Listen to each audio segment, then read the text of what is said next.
façon continue, notre peuple s'est toujours mobilisé pour revendiquer vérité et justice pour Norbert Zongo et ses 3 compagnons, mais au-delà, vérité et justice pour tous les cas de crimes impunis.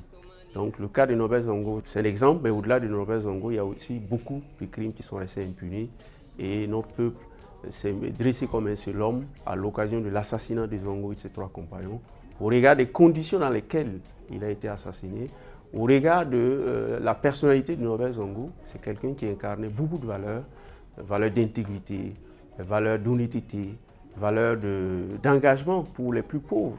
Voilà, c'est quelqu'un qui était un démocrate, est un progressiste, voilà, de notre peuple. Toutes ces valeurs font que Norbert Zongo faisait l'unanimité.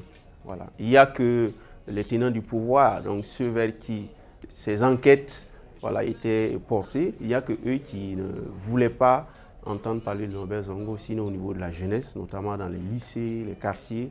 Norbert Zongo était beaucoup écouté, était beaucoup attendu.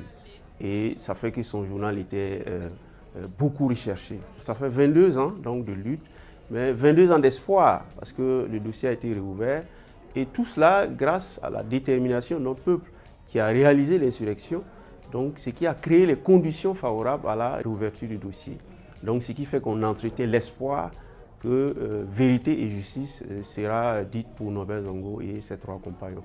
Je tiens aussi à faire remarquer que notre organisation, l'ODJ, est née dans le courant de la lutte pour la vérité et la justice pour Norbert Zongo et ses 3 compagnons. Nous devons rester plus que jamais mobilisés parce que si aujourd'hui l'espoir est entretenu, l'espoir est permis, cela est dû à la mobilisation, à la constance donc, dans la lutte de notre peuple et notamment de sa composante jeune, la jeunesse populaire, la jeunesse révolutionnaire, donc qui a toujours répondu présent à tous les appels du collectif et de la CCVC, donc tous les 13 décembre et même avant ou au-delà. En tout cas, toutes les activités rentrant dans le cadre donc, de la revendication et de la lutte pour le triomphe de la vérité et de la justice.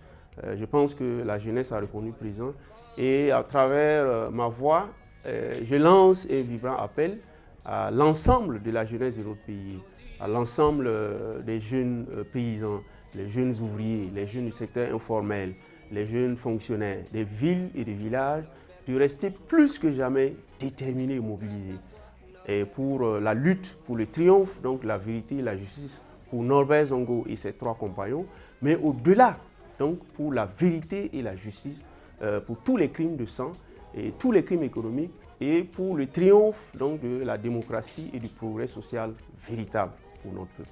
Donc c'est un appel au renouvellement de l'engagement, un appel à la constance dans la lutte.